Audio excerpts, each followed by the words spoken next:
Baik, perhatian adik-adik semuanya. Assalamualaikum warahmatullahi wabarakatuh.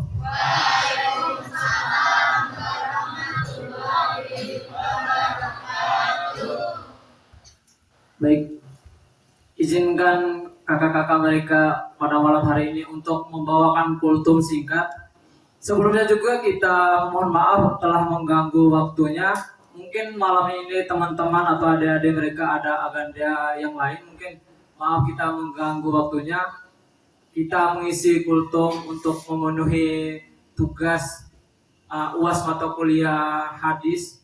Dan juga mungkin teman-teman bisa atau adik-adik bisa mendapatkan ilmu ataupun pengetahuan daripada kultum singkat yang akan disampaikan oleh kakak-kakak dari jurusan pengembangan masyarakat Islam. Alhamdulillahillazi kita masih dapat berkumpul di tempat ini, di tempat yang sangat sederhana ini dalam keadaan dengan sehat walafiat. Teman-teman senantiasa dirahmati oleh Allah Subhanahu wa taala. Pertama-tama kita ucapkan segala puji dan puji syukur kita kehadirat Allah Subhanahu wa taala atas kehadiratnya, atas segala zat yang maha ghafurnya, yang maha syukur, yang telah memberikan kita ini beribu-ribu nikmat yang tidak bisa kita ukur.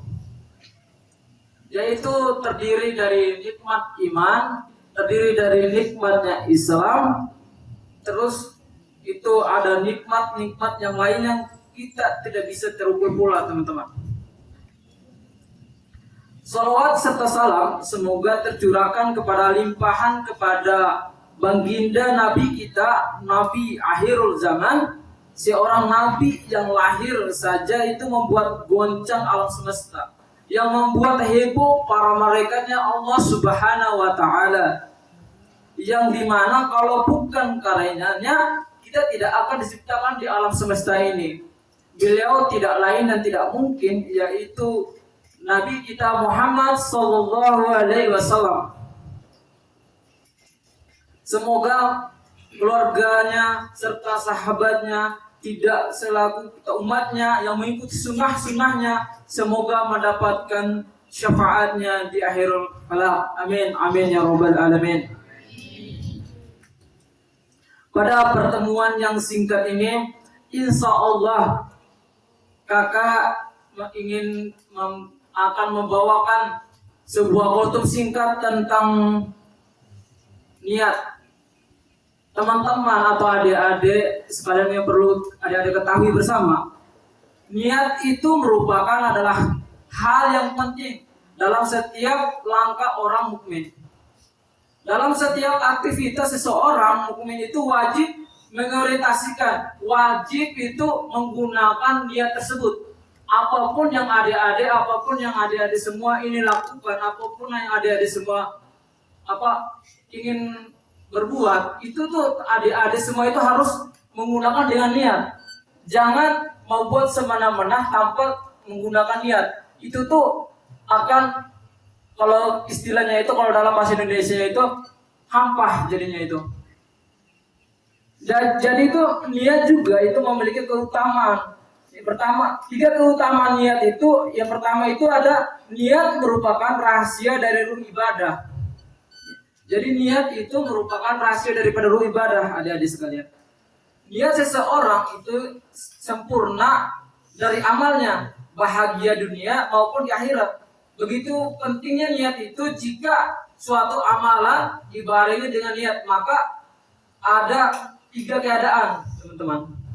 Jadi kalau adik-adik sekalian ingin melakukan sesuatu, ingin melakukan perbuatan, kalau adik-adik semuanya ingin menggunakan dengan niat, awalan dengan niat, semuanya itu akan berjalan dengan lurus, akan berjalan dengan sesuai dengan apa yang adik-adik inginkan.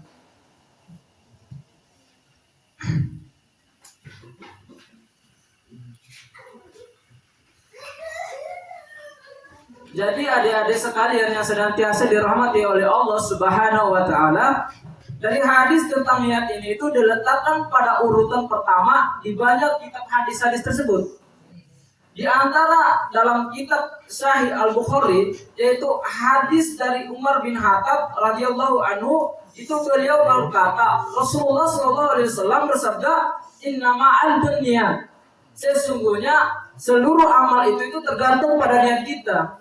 Jadi semua amal perbuatan kita, semua apapun yang ingin kita lakukan, kita harus barengi dengan niat. Kita harus awali dengan niat.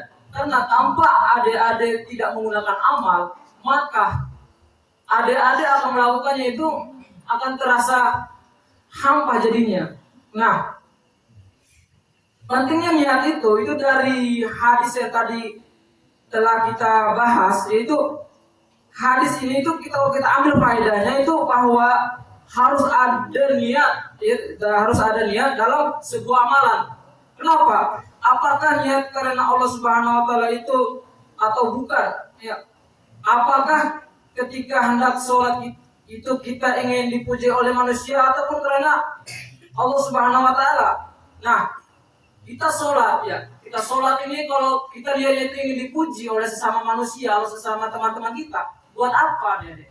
Kalau kita niat sholat karena Allah Subhanahu wa taala, karena ikhlas karena Allah Subhanahu wa taala, maka sholat kita akan diterima, amalan-amalan kita akan diterima, Adik. Kalau kita sholat karena ingin dipuji sama teman-teman, kalau kita sholat hanya ingin dipuji sama orang-orang lain, akan sia-sia sholat kita nanti itu.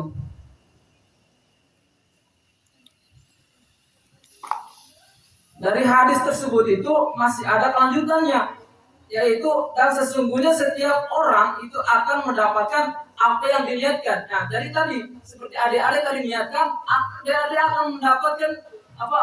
Dari niatnya adik akan mendapatkan sebuah keberhasilan, bukan ada sebuah keberhasilan, juga ada sebuah hikmah daripada adik-adik tadi itu meniatkan. Ini adalah keadilan Allah yang begitu sempurna. Allah itu memberikan dengan karunia-Nya kepada siapa yang Allah kehendaki, dan Allah Subhanahu wa taala mengajak siapa yang Allah kehendaki dengan dasar keadilannya. Dan Rob kita sama sekali itu tidak menjalimi seseorang pun, adik-adik sekalian. Jadi ketika kita bermotivasi berbuat ikhlas, itu pada hadis ini itu Rasulullah SAW itu memberikan contoh niat yang benar ketika kita berhijrah. Maka ketika kita hendak ingin beramal, ketika kita sedang setelah beramal, itu kita selalu melihat hati kita. Kenapa? Hal ini guna agar kita itu terjaga keikhlasan kita. Jadi ketika kita ingin melakukan sebuah niat, kita harus menjaga dulu hati kita, adik-adik sekalian, sehingga niat kita itu berjalan dengan lurus. Walaupun itu biasanya itu niat kita itu banyak sekali cobaan-cobaan yang ada. Maka niat daripada kita niatkan tadi, cobaan yang datang pun, yang menghampiri kita pun, kita bisa melalui dengan baik dan juga dengan benar. Kenapa? Karena kita udah awali dengan niat.